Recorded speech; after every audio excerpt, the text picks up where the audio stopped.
Man, it's good to be back with you guys. Do you guys remember me? I'm the short guy. Okay, you guys got that one? Okay, you remember last time we met? We had fun, didn't we? I hope. I had a great time. Wasn't it awesome? We are going to rock the house today. We're going to learn some things.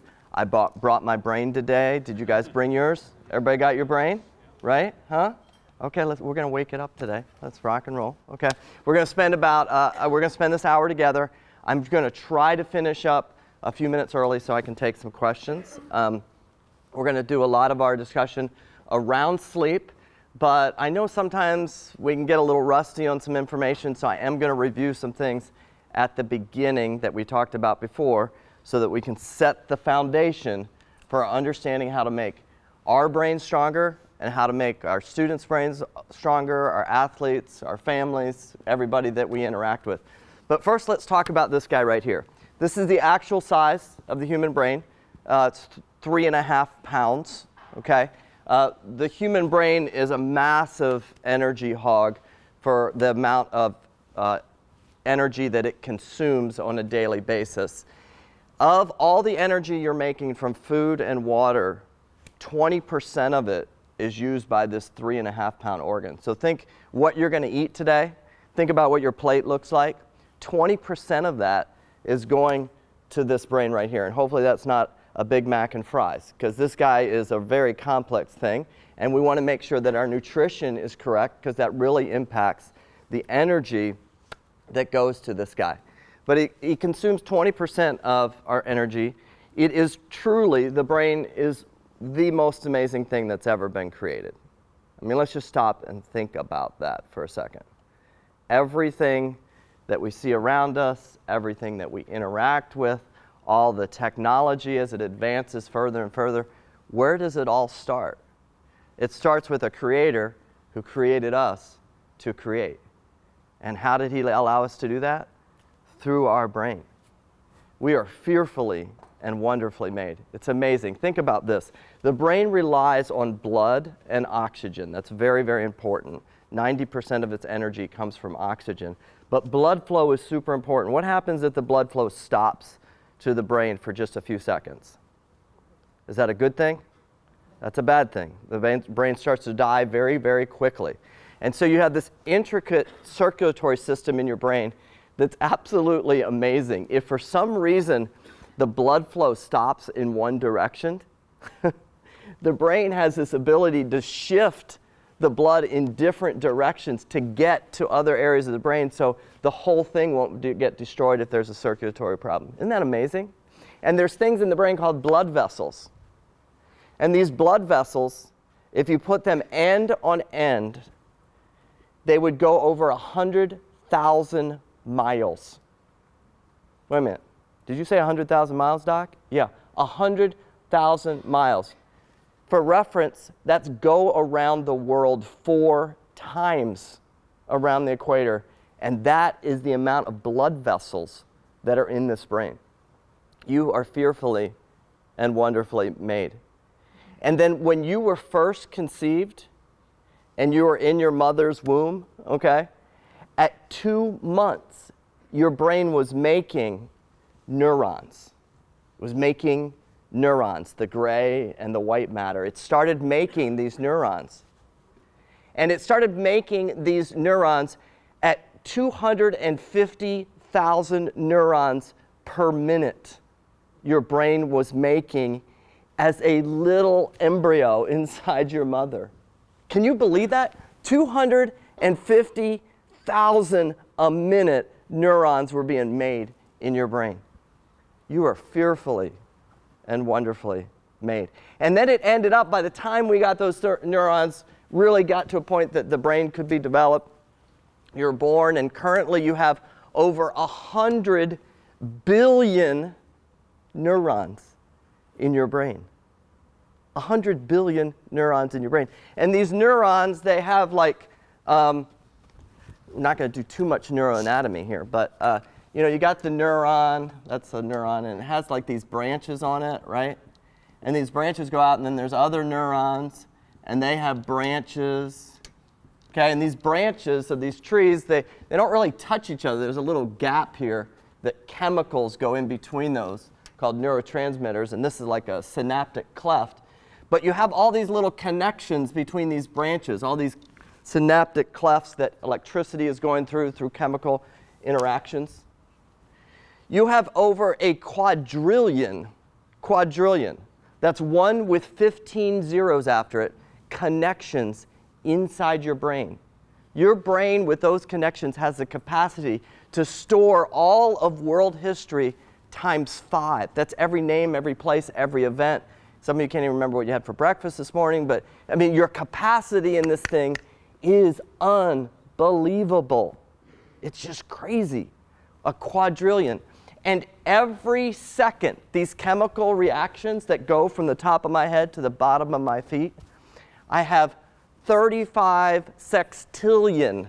That is 35 with 21 zeros after it, chemical reactions happening in my body per second. Does anybody want to say, like, wow? Are you amazing? You are. And let's say this together. I am fearfully and wonderfully made. Let's do it. Ready? I am fearfully and wonderfully made. Wow, that was slightly weak. Okay. Think about it. You're amazing. Even on your worst day, you are amazing. 98.6. Your body maintains that temperature 24 hours a day, 7 days a week, from the time you're born to the time you die, and you're not even thinking about it. And your body is figuring it out. It's figuring out how to take an apple and a glass of water and turn that into electricity. Wow. Ready? I am fearfully and wonderfully made. And everybody we interact with, whether we're friends or foes, is fearfully and wonderfully made. Right? They are. They are fearfully and wonderfully made. They might not know that, and they might need to see the love of Christ through us to show them that they are, but everybody we interact with is fearfully and wonderfully made. And all of you have a unique responsibility in all the different things that you do. All of you have been given brains. Yeah, what's your name? Audrey. Audrey. You've been given the responsibility to work with people's brains today in some way, some fashion, to either teach them or work with their bodies so their body can be stronger, so their brain can be stronger. And you have the responsibility today, all of you, to work with the most amazing thing in the universe. And I want to challenge you to take that responsibility seriously. And it might just be like, hey, I'm just trying to help this person stretch out a little bit, okay? I'm trying to work on their nutrition, or I'm trying to educate this one way or another. You're working with the most amazing thing in the universe if you're working with people, and that's a human brain. Is that okay, start? We're good with that? Okay. Let's get into a little bit of some education here. First of all, your whole body, hope that thing doesn't fall off. Wouldn't that be kind of ugly? You know, I'm saying all of a sudden it falls off the table.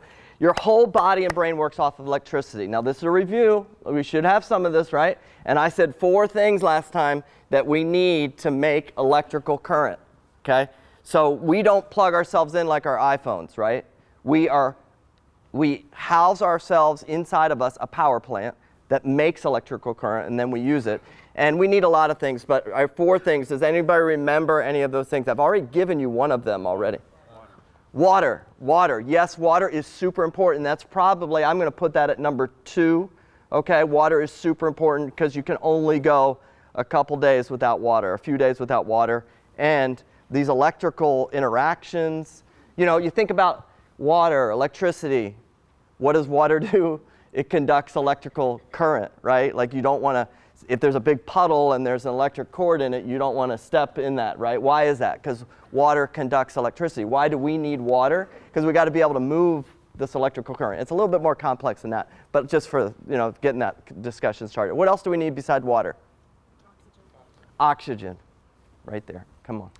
Boom. Number 1, 90% of the energy that we are going to make today comes from oxygen. And last time we talked about breathing, and some of you did a really good job with accessing some of the breathing stuff. Some of you kind of did okay with that. But we want to always be pushing with every athlete, with every person in this room, how we're taking in oxygen. Okay, so there's ways that we take in that oxygen that determine how much energy we're going to have and how efficient that is. Okay, and one is a real basic one that we should all know. What do we need to make energy?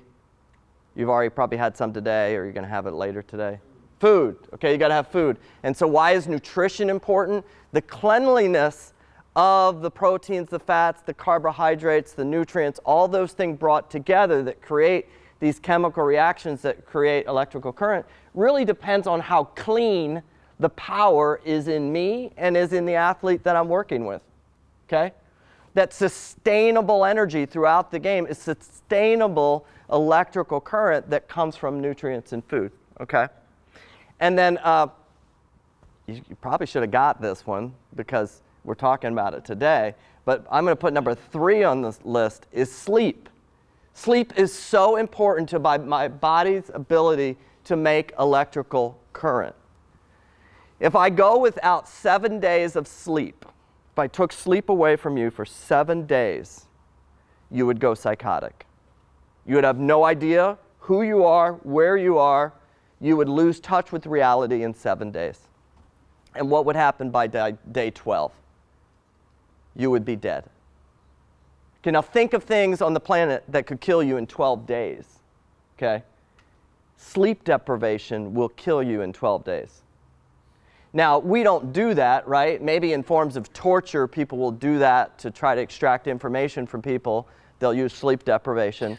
We wouldn't go, we couldn't make that. We would get institutionalized or something like that by day 4 or 5 if we weren't sleeping. And they'd say we have bipolar or something like that. But when you think about, though, how much do we just compromise on our sleep? The first thing to go when I'm busy is what? Sleep. Come on, I don't need that. And I'm going to challenge you that the most important part of your day today started last night. It's interesting in the Jewish customs that their day, Sabbath, actually starts in the evening, okay, before the time that we go to sleep, where we go into this state that's extremely mysterious. It's a mysterious time. People still don't understand fully why do we sleep, how it works. We don't really understand it. We do know that if we don't do it, we can't make the energy. But the last thing that you want to compromise with yourself, with your athletes, with your responsibility to take care of your brain and other people's brain is sleep. Number 1. Sleep deprivation is connected with almost every chronic illness that exists. We know that it contributes significantly to obesity, to cardiovascular disease, to type 2 diabetes, to dementia, to cancer. You go through the entire list, and either sleep can be the main causal agent, or it definitely makes it worse when our sleep is compromised. So in our general health, how we understand it, some of us, we just don't know what is it that we need. So let's kind of start with this. How many of you slept more than 9 hours last night? Boom, he gets the prize. What's your name? Chris. Do you guys know that, you may have never heard of these people, but there's a guy by the name of LeBron James, okay? He plays basketball. He reports that he sleeps over 9 hours a night. There's a guy that I am going to say, even though this might not be your sport, but I'm going to say he's got to be the most iconic athletes and the most sustainable over the last 2 decades, Roger Federer. Okay, when you look at his numbers, nobody will ever touch this. And he says if he isn't sleeping more than 10 hours a night, he just can't play tennis right. 10 hours at night, what? Are you kidding me? Okay, how many slept more than 8 hours last night? Okay, good. Winner. Okay, how many more than 7? Okay, how many more than 6? Anybody less than 6? We'll shame you. No? Okay. No, it's okay. Less than 6. I was doing a lecture a while back for the Orlando Magic, and it was kind of like the whole staff kind of thing. So it was like 300 or 400 people. And we were talking about sleep. And I asked this question, and I had one person way in the back of the room that raised their hand, and this person said they slept more than 9 hours at night. And I'm like, we got to have this guy stand up. And who stood up in the back of the room was a guy by the name of Pat Williams, okay? And Pat Williams is basically the person who started the Orlando Magic. I mean, he did all the great acquisitions of Shaq and all the people that you can think of.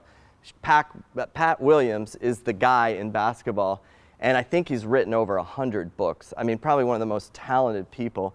And he says, Doc, I've been sleeping that way for decades. And I'm thinking, wow, the most productive person that I probably know, and somehow he's making it work. So we do want to think about volume, okay? And I like to say a good starting point is 8 is great, okay? 8 is great. So when we think about sleep, we need to see how it falls in the context of how we manage electrical current. So you're making the current. We know how we make it. We need these things to make it. And then the next thing we have to do is we have to manage this. Now, we talked about this before. You're going to hear me talk about this over and over again, because this is really the base of everything of what all of us do. If we're trying to teach the brain, no matter what it is, and it's trying to learn, we have to understand how to keep the autonomic nervous system in balance. So the autonomic nervous system is my software system that uses my 5 senses to interact with the environment, and it decides at any given moment, based on those 5 senses, how much electrical current that I've made, how much of it I should use. Okay, it's kind of like you got gas in the car and use that accelerator to decide how much gas you're going to use in a crisis situation or if you're going to slow down. Does that make sense?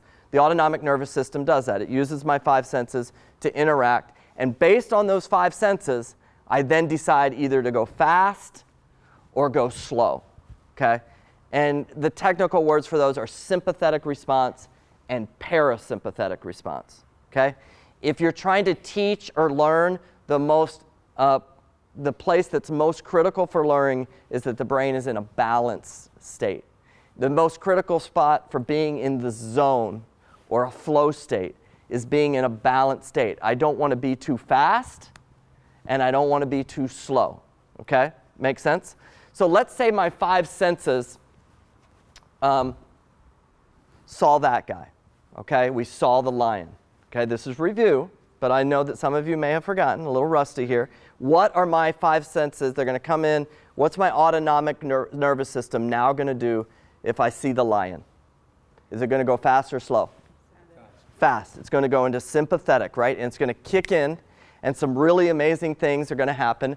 Every system in my body is going to react. Every system, all 14 systems, are going to have a fast response that are going to kick in because my senses perceive the lion, and now my heart's going to go faster, my breathing's going to go faster, my pupils are going to change, which you don't want that to happen when you're at the free throw line. That creates a real problem with distance. You don't want them to dilate like that. If you're playing golf, that's really problematic with your putts. But everything changes for me to deal with this lion, right? I see the lion. I don't care about what's out here anymore, right? It's right here on the lion. I don't care what's out there. It's right here on the lion, okay? My pupils literally change, and you can see that happen, okay?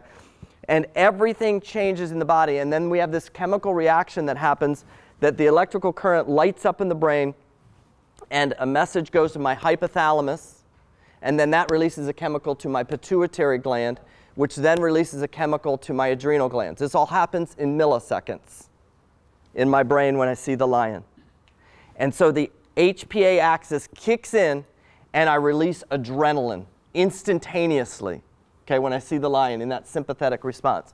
And what that adrenaline does is it takes every cell in my body that normally takes in 3 channels of sugar to keep it alive.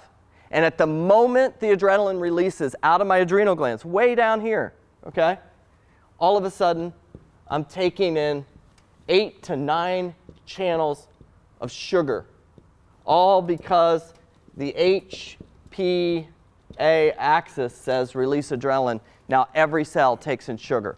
Why do my cells want to take in so much sugar?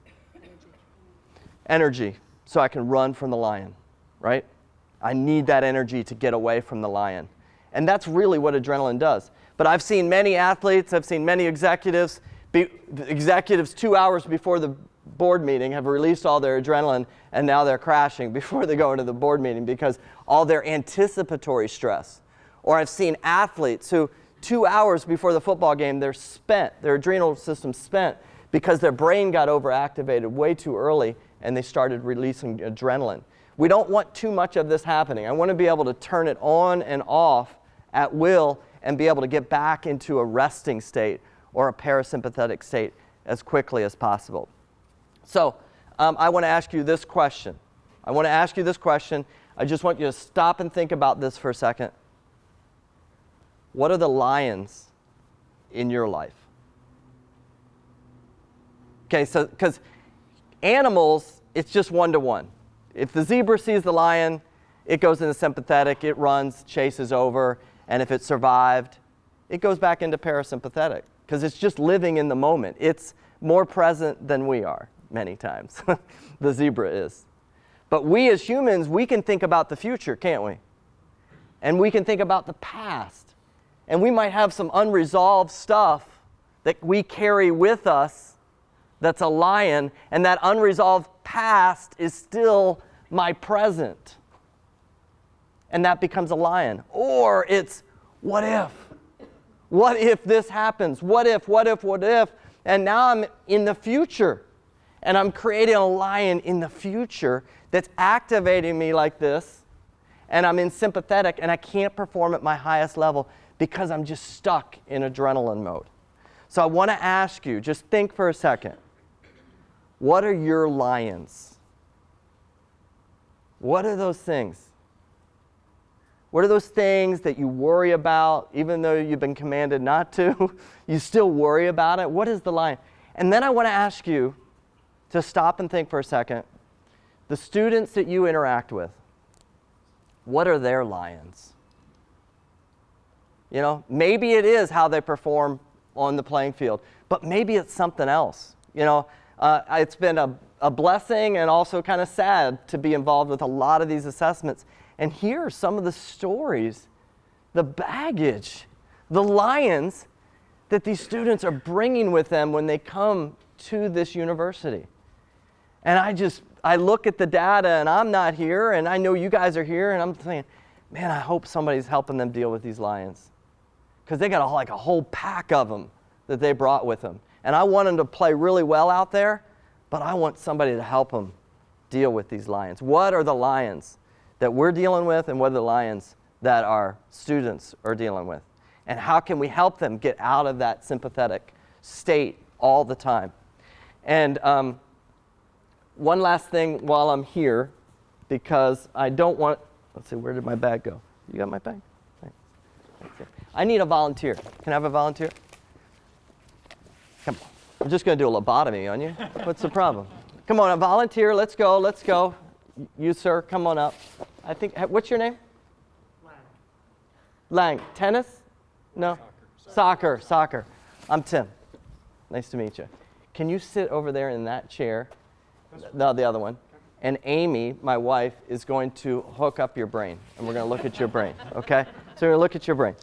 So I do need to touch on this because we're in a culture that is really unbelievable at managing chemicals. And we can change this in the brain pretty easily with chemicals. And so somebody has a problem where they can't sleep, okay? They can go into their doctor's office after a while and do that right there. And now, well, when you can't sleep, what's going on? Is you're in sympathetic, right? Because sleep is parasympathetic. We understand that? And so if I can't sleep, the question isn't, can I move your brain? Like, can I give you enough Lunesta, Ambien, Xanax to make you go into parasympathetic? What's the question I should be asking? Not can I move your brain, but at 11 o'clock at night, why is your brain being chased by lions, right? Now, it's kind of a catch-22. We have the ability to adjust it chemically, but many times we miss the underlying what's causing this, right? And you don't see this side of the fence, which is the person starts here with needing to sleep at night, And then they're back in their doctor's office a few weeks later, and they say, okay, I'm falling asleep, but now I can't focus in the morning. So let's give you some of that to help you focus a little bit more, right? A little bit of something to slow you down, now a little something to speed you up, right? And I know you guys have athletes that have attention problems and focusing issues, and I'm saying just give us time to try to work on them, and don't just think that this is always the solution for them. This is like a Band-Aid, okay? Or it's like an ambulance that gets me from here to the hospital, but we need to fix the underlying problem inside the nervous system, not just cover it, or else we just have a bunch of people just walking around and then they need something else for their depression, right? And so this is how I'm managing the most amazing thing in the entire universe that has the ability to learn things. We're managing it this way. I'm not opposed to medicine, but I'm saying there's more power in the brain than there are in pills. And we can find ways to access that and make the brain stronger. And that's what we're trying to do here, okay? So let's go into sleep, because so many of these things, a third of people with attention problems have sleep problems. They have a sleep disorder. Close to 80% of people with depression have an underlying sleep problem. People with anxiety, 50, 60% of them, something's going on in their sleep. So we need to understand how sleep works. And in order to do that, we need to first figure out how do we go about assessing it, okay? So you guys saw this from Chris. Did you guys remember seeing a chart like this? Did you show this chart before, Chris? Maybe, I don't know. Something like this, right? Right? And so these are, you don't have to read this. You just have to see the red things. You've seen these before. And this is, we've assessed over 315 athletes already on campus, scanning their brain, looking at their processing speed, looking at their attention, their concentration, looking at their heart, cardiovascular, looking at their respiratory. And the first initial findings, all these red zones, everything that's red, is you got athletes with great processing speed. You have some athletes here. I've been involved in the last a couple different drafts for the NFL and about 5 drafts for the NBA that look like the number 2 pick in the NFL last year, okay?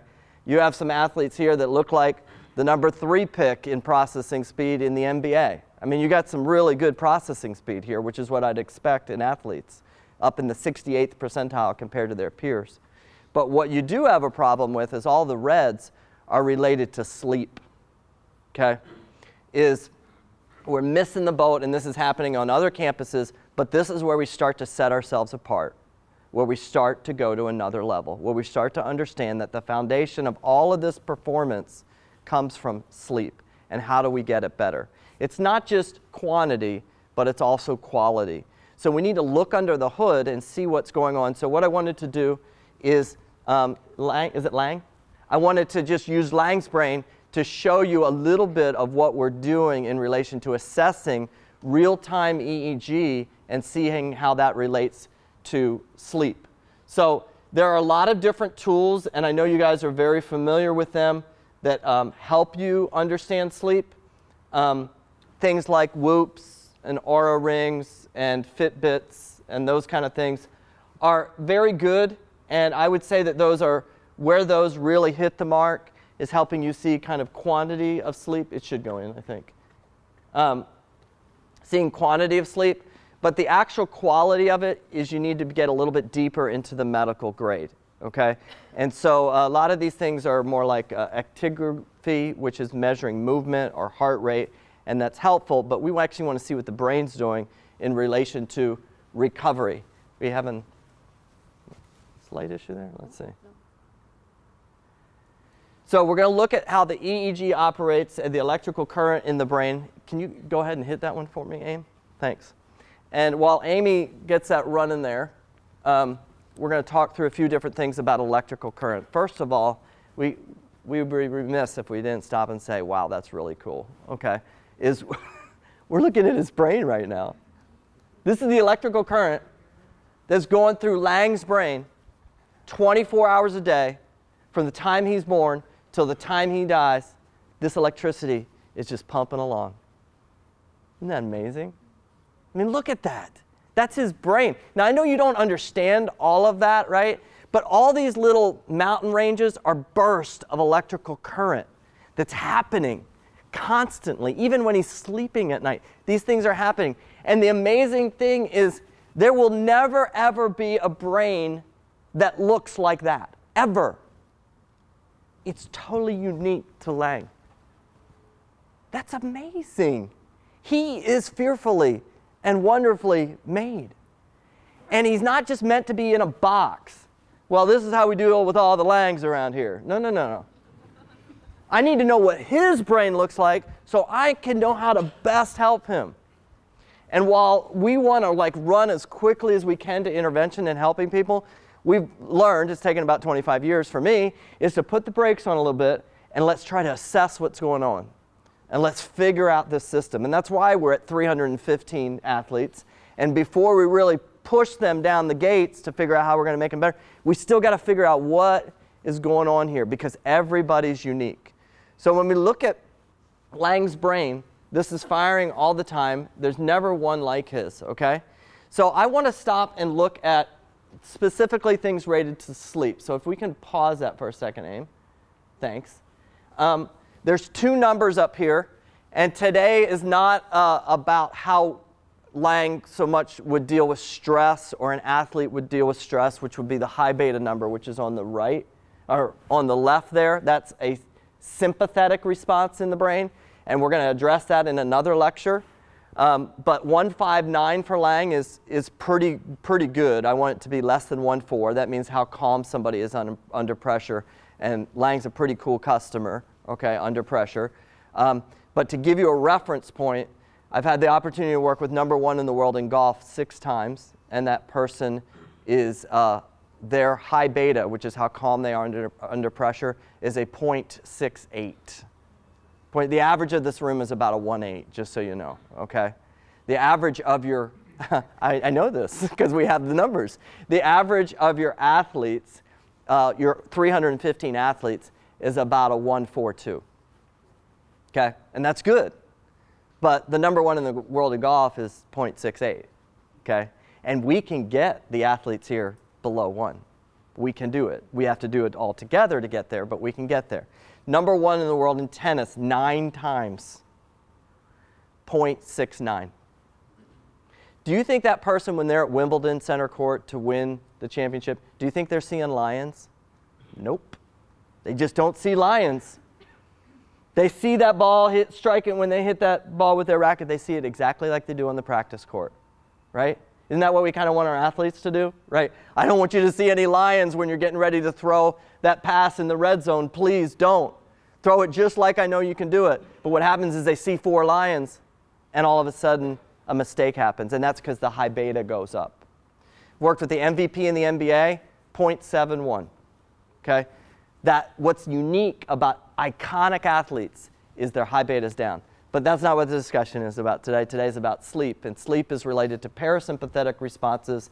And 1.56 for Lang tells me how much his brain has been resting and how much recovery is in there. Now, you guys use a lot of things for recovery, like HRV. I know Henry's all over this stuff. He's got all that down. He's taught us a lot about different things in recovery, right?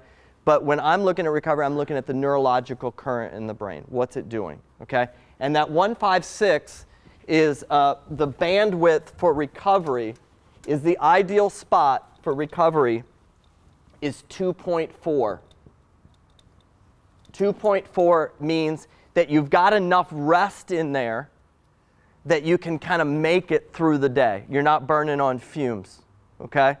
It's what shows me in a recovery sense how prepared that body is to manage stress and that brain is to manage stress.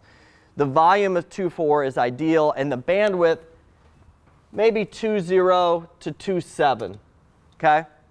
When you guys saw that graph of your athletes, okay, the reason that they have that sleep deprivation is that theta number is really, really low, okay? And we need to get that number up because that number is related to sleep deprivation over time, okay? Once you get below 2.0, now the brain's not resting like it should have. It's behind. It's acquiring sleep debt, and it can't catch up, okay? So for Lang, the 1-5, how old are you, Lang? 47. 47, okay. So as you get older, and he's not that old, but as you get older, this tends to decline a little bit, and so your sleep becomes more restless.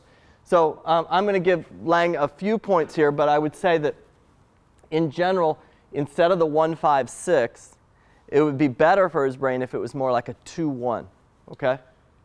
Do these numbers change based on the proximity of exercise?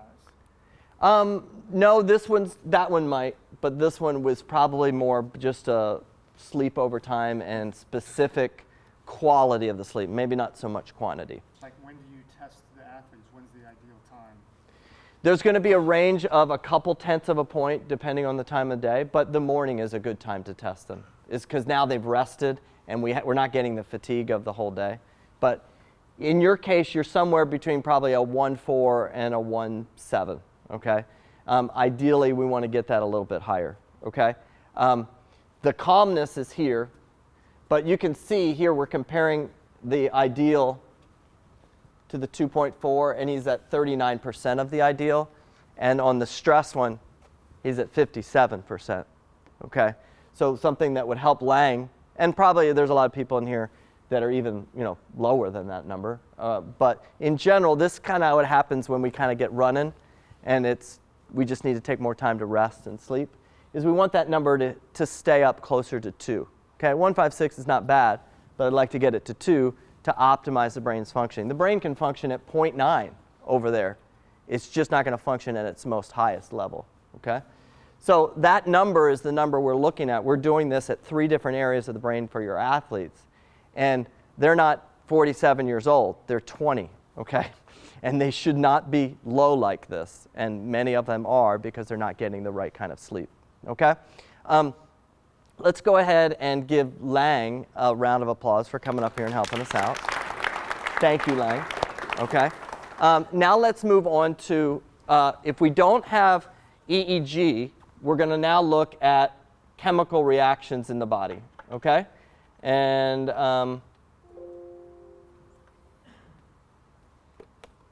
does anybody know what helps us sleep at night?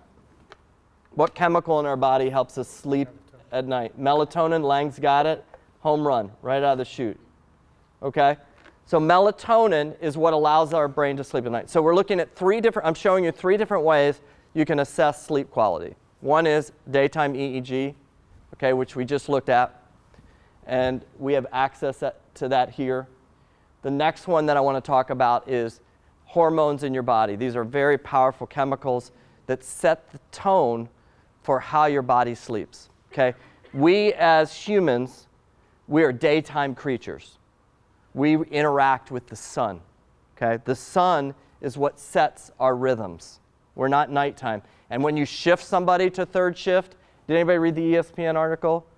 Okay, some of you read the ESPN article with the NBA and testosterone, that kind of stuff. We talked in there some about third shift workers. Third shift workers have a higher prevalence of almost every chronic illness on the planet. Why is that? Because their brain is having to work opposite of what the sun is doing. That big thing in the sky does a lot for your brain, vitamin D and all kinds of things. But what it does initially is it causes us to be able to release in the morning something called cortisol. Anybody ever heard of cortisol? Cortisol is a form of adrenaline, okay? We release that, and that's very high in the morning.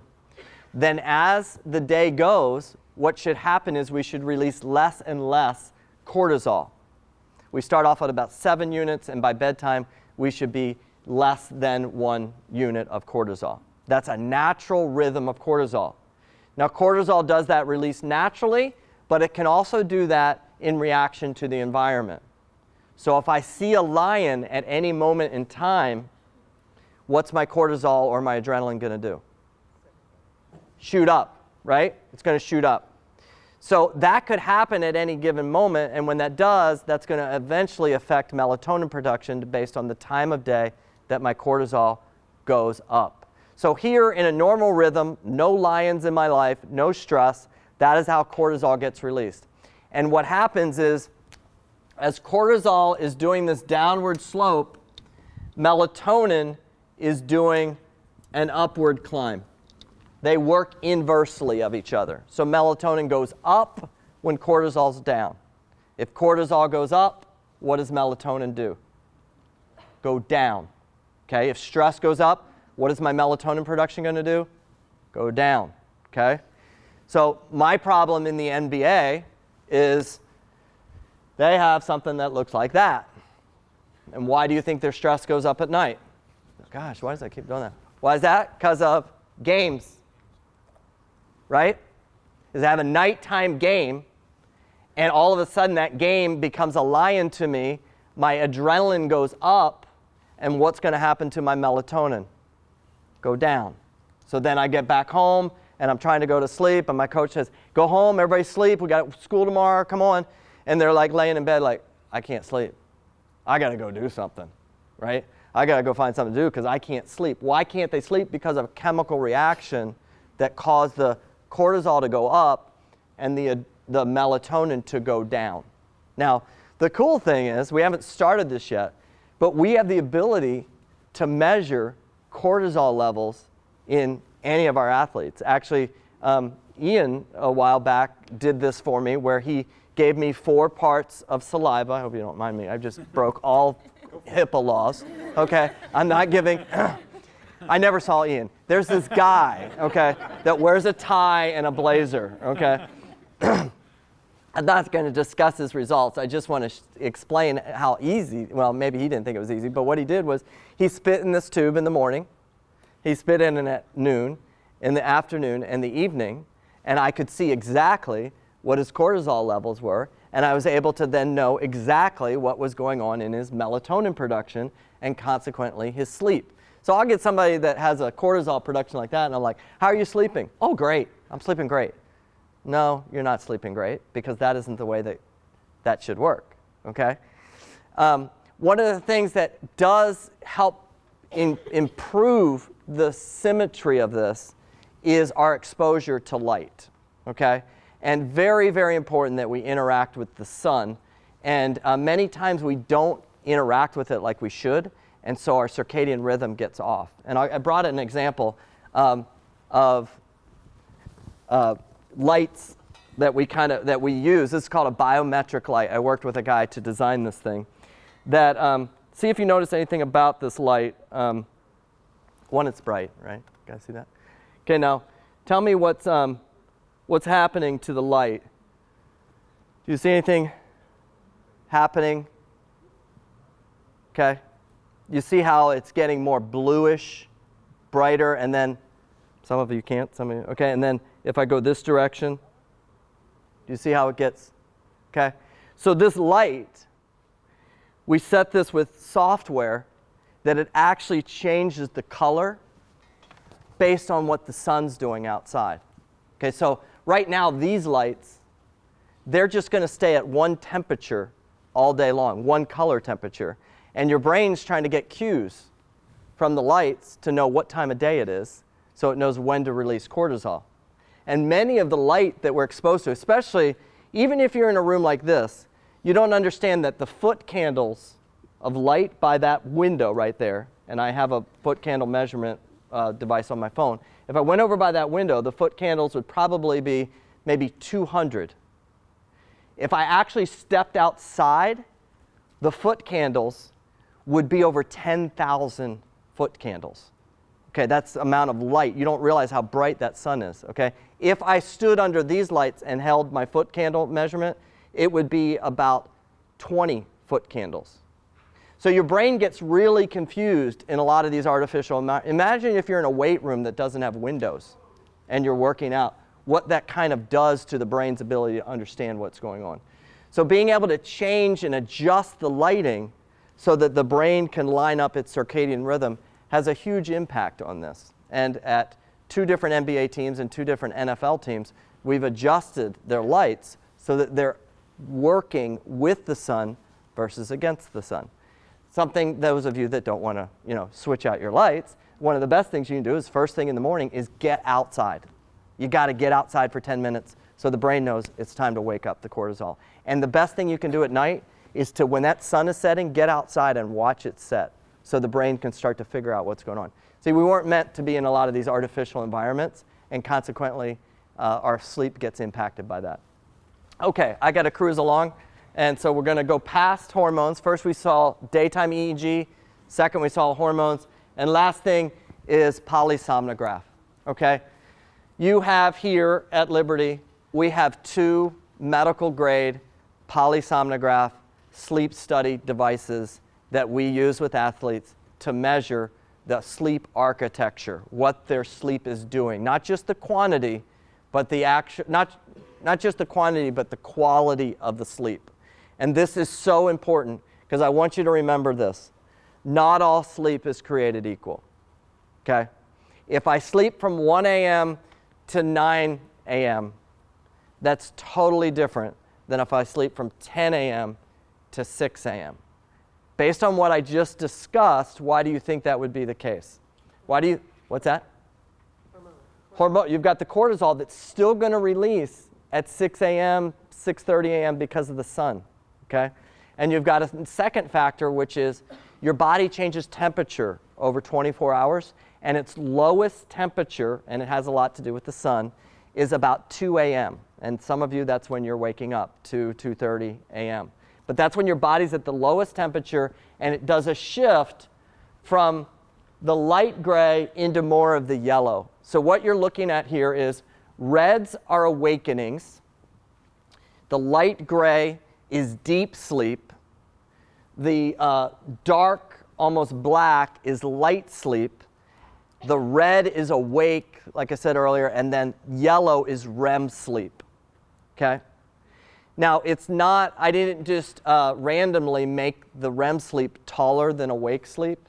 I did that scientifically because your brain is actually more awake when it's in REM than when you're awake. It has more activity, It has more electrical current when you're in REM sleep than when you're awake. Now think about some of your dreams, right? That are really scary and they kind of wake you up. Your brain does so much in REM. It does more in REM than it does when you're awake. That's why one of the reasons why we need to sleep more is to activate this REM, okay? But the deep sleep goes up till about that 2 to 2:30 body temperature low, and then that becomes the signal to then kick in the REM sleep, okay? Anybody that read the ESPN article, you know that deep sleep produces what hormone that's very important to sports? Testosterone. That's where the deep sleep is coming out of, or where the testosterone is coming out of. The more compromised the deep sleep gets, the lower levels of testosterone. That's what we see with these NBA players. Tested over 400 of them and looked at their saliva samples. They come in the morning, we collect saliva, we look at cortisol, we do EEGs, we do sleep polysomnographs. And what we'll see is they'll start off like a 22-year-old in their testosterone, and these are elite athletes, so at the 90th percentile testosterone. By the end of the year, they look like a 50 to 55-year-old in their testosterone levels and below the 10th percentile. Once they break through the 20th, that's when their injuries double statistically. Is when the testosterone lowers, that's when your chance for injury increases. What's the number one contributor to testosterone? Deep sleep.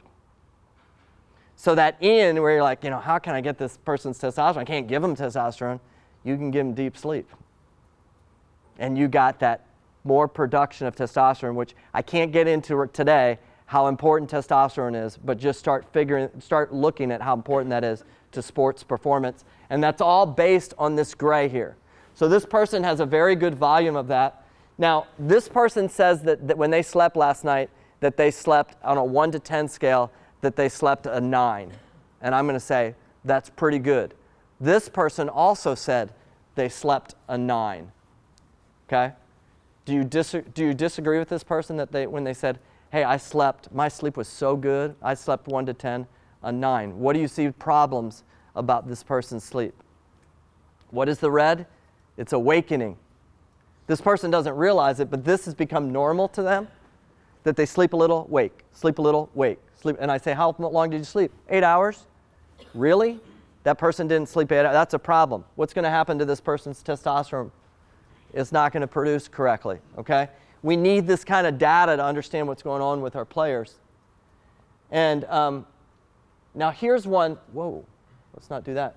Here's one that's interesting. This person had a little bit of caffeine late in the day and right before bed. And look what happened to the time that I needed them to make more deep sleep and make more testosterone. What was happening to their brain every few minutes? It was wakening, okay? And the other thing about this person decided to go to bed at 12:30, okay? What happened to the body nadir? It came on them too fast, so then they weren't able to complete their cycles of deep sleep. They got into REM, but we didn't get the right testosterone production. That's why the placement is super important. I have coaches, and I work with coaches on their schedules for their teams, and the coaches will say, well, we're going to go ahead and take the red eye back, get back to Orlando at 6 a.m., but I'm going to give the guys 10 hours off so they can get sleep. Okay? Time out. No. It doesn't work that way. It's not like you can just adjust the dial. We need to place these sleep. Your decision of when to do a practice could be dramatically impacting the time of the body nadir and the deep sleep and consequent testosterone production. Okay? We're getting more and more of this data as we go for you guys, and as we see athletes that have problems with this, we're able to measure this and help you guys from an educated standpoint know what is the best thing to do. But I'm going to tell you, encourage everybody, all your athletes, yourself, I'm going to encourage you, let's do the next 30 days, 30 more sleep, 30 more minutes of sleep, 30 for 30. Next 30 days, commit to, I'm going to find 30 more minutes of sleep. That's all I'm asking you to do. And tell me in 30 days how you feel, okay? 30 more minutes, because just a little bit more, we'll start getting there. Okay, let's go ahead and finish. I'm sorry I went too long, but. So when is the ideal time to go to bed? But what if you try and do that and you're not sleepy?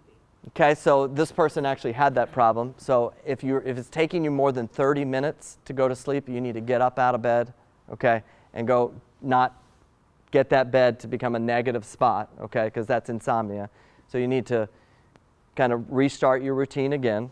If that keeps up, then looking at something like some melatonin, okay, looking at what the brain's doing during the day. So you remember when I looked at the stress components for Lang, if that number's up a 2.5, that person's probably going to have a 2.5 on the high stress, the high beta. They're going to have a hard time falling asleep. So we have to address some of the lions that are present. The other thing that's very helpful for getting to sleep at night is regulating the light. There's a great device that you can get on Amazon called a Go Light Blue, okay? It's 10,000 lumens of blue light that you can use in the morning that will raise the cortisol in the morning, but then what will happen is at night you'll make more melatonin because you'll wake your brain up more in the morning so that it crashes more at night. So Go Light Blue, we use it for all kinds of sleep problems, is a great thing to use for people having a hard time going to sleep. But how about people that say they really only like to sleep for 4 hours? They've habituated to something that's not helpful for them. The thing about being a human is we can habituate to things. And that's a good thing, but a bad thing is we can habituate to things. And you have to start working about what's their brain doing during the day that's causing them to think that they only need 4 hours at night. Their brain doesn't, that's not true. The reason they feel that way is because they make it to the deep sleep mark, okay, where they get through their deep sleep, and the deep sleep restores your body.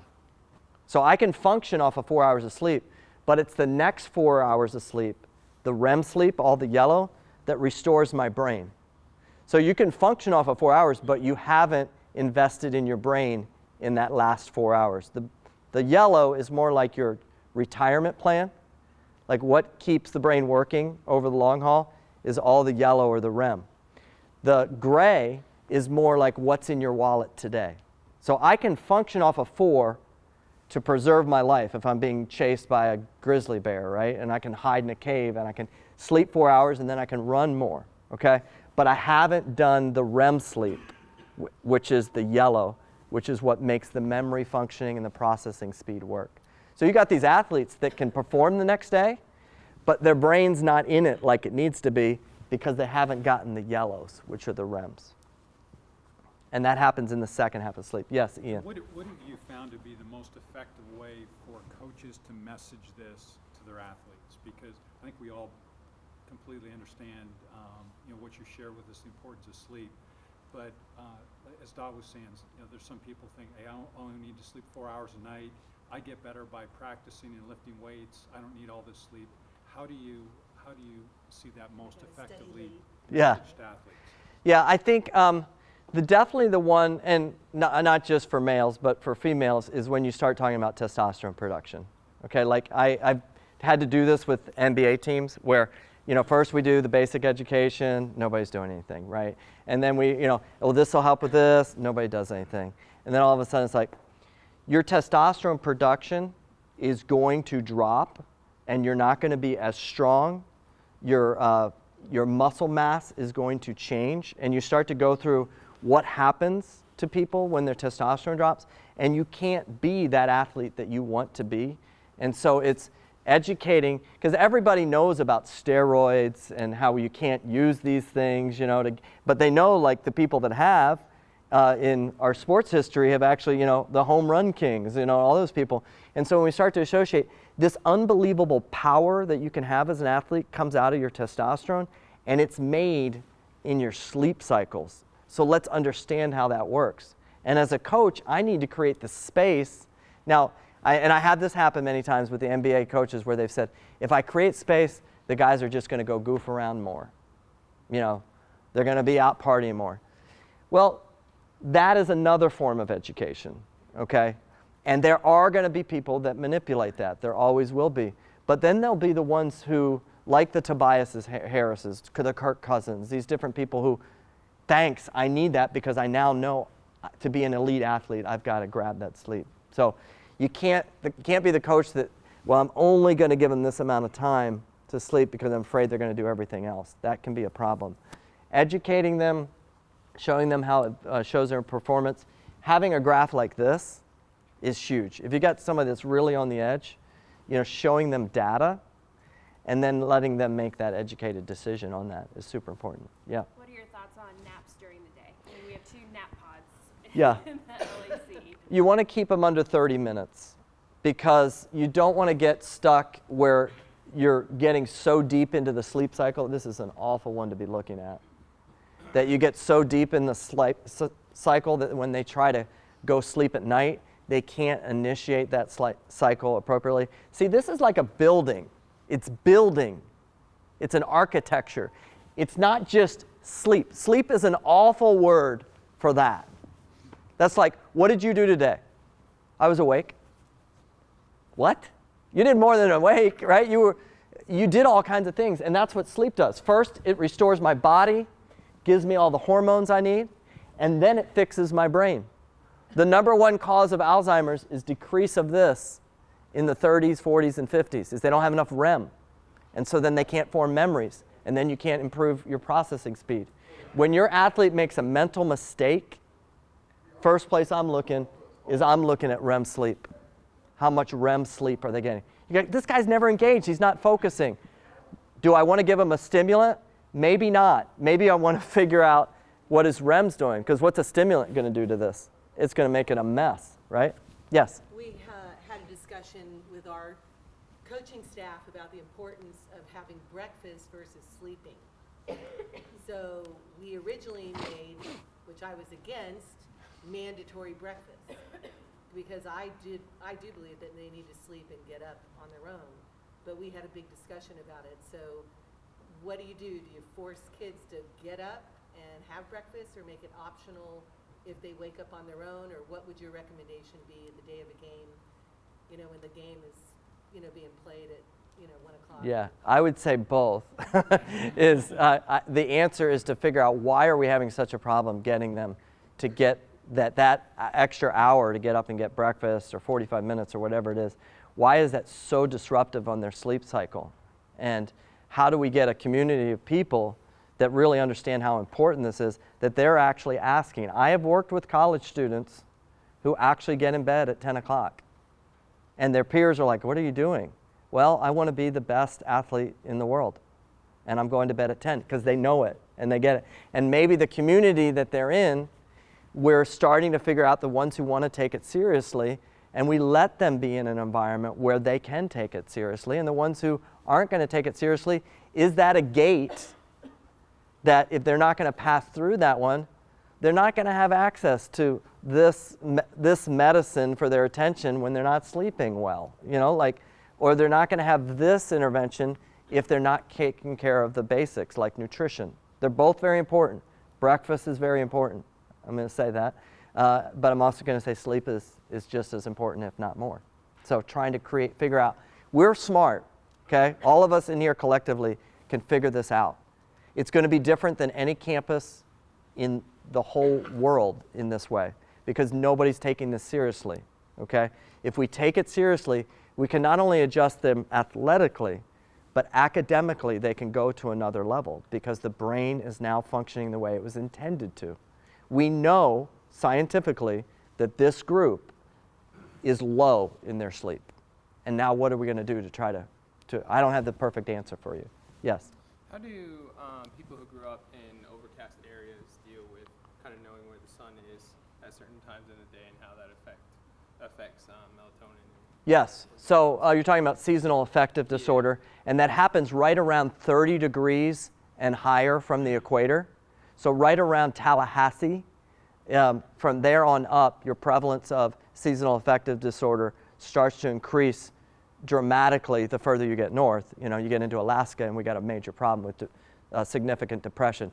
The way you do that is introducing high volume light therapy in the morning. So this blue light that does 10,000 lumens can help override what's going on with the overcast, the gray, that kind of thing. And so sometimes we have to override because of the environment we're in or because of what's going on outside, what the light is doing so that our brain can figure that out. But blue light, we used to have to use full spectrum light, like a really high-powered full spectrum, but now we know it's blue. The blue spectrum is what sets our circadian rhythm. That's what makes animals migrate, okay, is not temperature, it's blue light. So more exposure, blue light, less exposure, they start to migrate, okay? I'm probably running out of time, but... What's the ideal practice time, or what's too late? I'm going to get in trouble for these questions, some of these questions you're asking. Like, I get we have schedules and students have class, but ideally, if you could create a perfect picture of practice schedule throughout the week. If we use some of the basic things we understand about cortisol and melatonin, okay, the type of intensity of practice might look different based on my understanding of cortisol. Do I want to have a high intensity workout at 8 p.m.? Why wouldn't I not want to do that scientifically?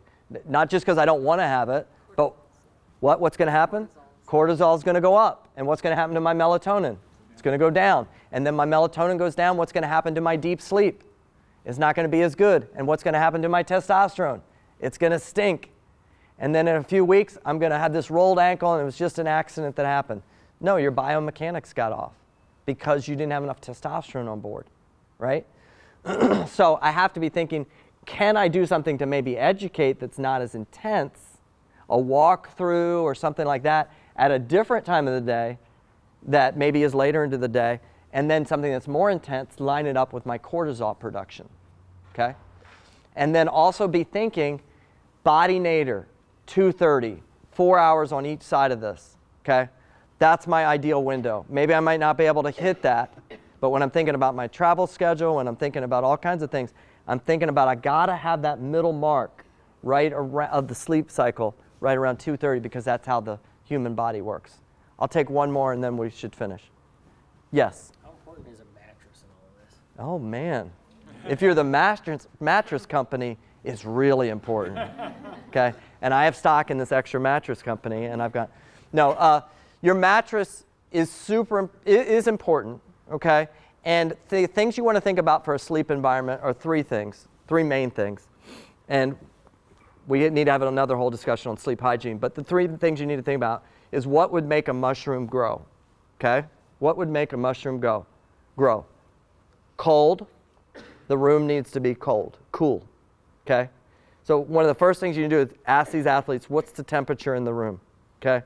If they're saying 72, down, down, down, okay? You need to get in the 60s. You wouldn't believe this, but my wife and I have an air conditioner in our room specifically different than the house. This is how geeky we are with this stuff, okay? Is we have a specific air conditioner even in winter, and that air conditioner when we're sleeping is at 57 degrees. And you should see, actually one of these ideal graphs is from one of those nights, okay? But it's super low. Now you use blankets and stuff to kind of compensate because the body temperature is changing. And where does the body hibernate more? When it does that low run. If the room's too warm, it's hard for the body to drop into that nadir and stay in that deep sleep like it needs to, and then shift into REM. Okay, I'm not saying 57 degrees, okay? But I'm saying mid-60s. 2 is light. Okay, you can't have a mushroom grow in a bunch of light. It has to be dark. And any type of ambient light, any of that stuff, you have to cut that out. Make those rooms super dark. Darkening shades. Please get the room dark, okay? There's some athletes that actually have their own kind of like sleep room when they're in a turn. Like Federer does that. He has 2 houses at Wimbledon. One is the house he sleeps in, and the other house is what he does with his family during the day. And that house is designed to specifically help him sleep correctly at night. And the third thing is moist. So some type of, if the air is really dry, especially in the winter where we might have a lot of heat going, making sure that they have like a humidifier or something like that is important. Then I would get to mattress. But the thing about some of these things is if your theta is really low, you're going to be super extra sensitive to all of that kind of stuff. When your theta is pretty good, you can sleep anywhere. And if your high beta is low, you can sleep anywhere. And some of that stuff is just a Band-Aid. Some of the like this pillow, that blanket, whatever. If your brain's out of balance, it's not going to sleep well at all. Okay? Guys, let's finish with this. We're going to say, I am fearfully and wonderfully made, right? Shall we do it? Right? And we're going to go out, and today we're going to bump into somebody, and you don't have to say it right to their face, but I want you to think in your head, that person is fearfully and wonderfully made. Let's do it. Ready? I am fearfully and wonderfully made. Let's rock and roll. Okay?